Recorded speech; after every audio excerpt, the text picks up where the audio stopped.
Welcome friend. দেশ জুড়ে চালু হলো সিএএ আইন। কি করতে হবে, নাগরিক কত হারাবে, যে বিষয়গুলি না জানলেই নয়, দেখে নিন আজকের এই ভিডিওর মাধ্যমে। গত 11 মার্চ সোমবার ঐতিহাসিক সিদ্ধান্তের পথে হাঁটলো কেন্দ্রীয় সরকার। ভারতবর্ষে চালু হলো সিএএ আইন বা সিটিজেন অ্যামেন্ডমেন্ট অ্যাক্ট। পার্লামেন্টে পাস হলেও দেশে এর আগে এই আইন চালু নিয়ে দ্বন্দ্ব চলছিল। তবে লোকসভা ভোটের আগেই সর্বসমক্ষে সিদ্ধান্ত জানালো কেন্দ্র, সিএএ আইন চালু হচ্ছে দেশে।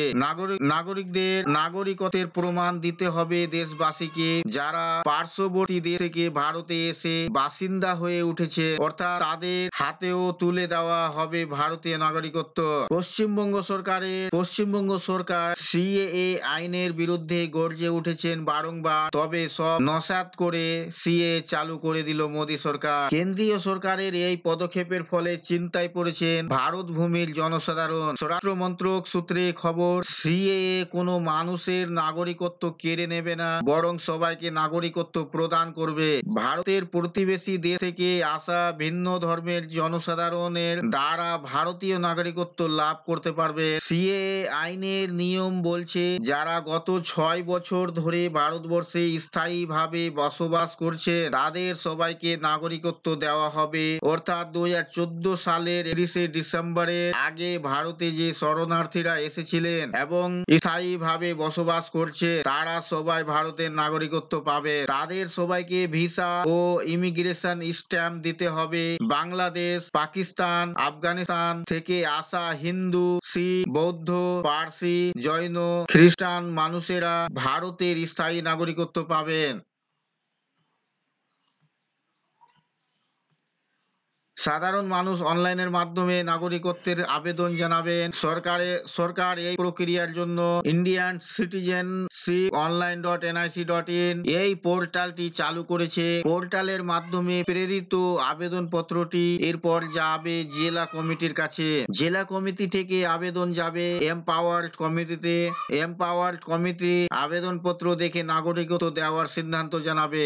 এই কমিটিতে থাকবেন 7 জন সদস্য, যার প্রধান হবেন সেন্সার প্রক্রিয়ার ডিরেক্টর। ভারতীয় নাগরিকত্ব পাওয়ার অনলাইন ফর্মে বলা হয়েছে, এই প্রক্রিয়ায় মোট 9 ধরনের ডকুমেন্টস লাগবে। নাগরিকত্বের জন্য প্রয়োজনীয় নথিগুলো হলো পাসপোর্ট, জন্ম সার্টিফিকেট, শিক্ষাগত যোগ্যতার certificate, pan card, ration card, driving licence, জমির নথি, বিয়ের শংসাপত্র ইত্যাদি। তপশিল 1B এর অধীনে 20 ধরনের নথি, তপশিল 1C এর অধীনে হলফনামা দিতে হবে। আবেদনপত্রে উল্লেখ থাকবে যে তারা সংশ্লিষ্ট 3 দেশের মুসলিম উদ্বাস্তু। যদি একজন আবেদনকারীর উল্লেখিত নথির মধ্যে কোনো নথি না থাকে, তবে তিনি তার সাপেক্ষে উপযুক্ত কারণ দেখাবেন। আবেদনকারী যে রাজ্যে বাস করছে সেই রাজ্যে থাকার জন্য আবেদন জানাতে পারবেন। যারা নাগরিকত্বের জন্য আবেদন জানাচ্ছেন তারা অনলাইন ফর্মে নিজেদের বাবা, মা অথবা নিজের স্বামীর নাম উল্লেখ করবে। ফর্মে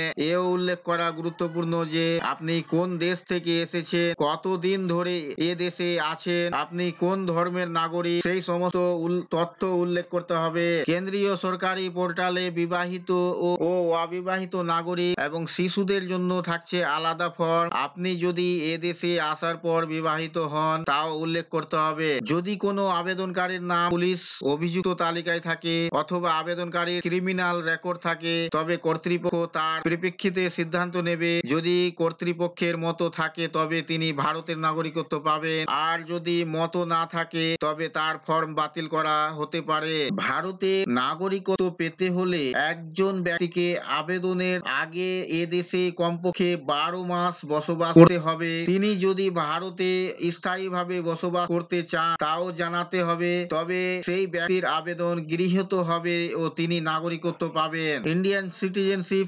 online.nic.in এই ওয়েবসাইটে গিয়ে অনলাইনের মাধ্যমে নাগরিকত্বের জন্য আবেদন জমা দেওয়ার পর তা যাচাইকরণের জন্য পাঠানো হবে। যাচাই প্রক্রিয়া খতিয়ে দেখা হবে।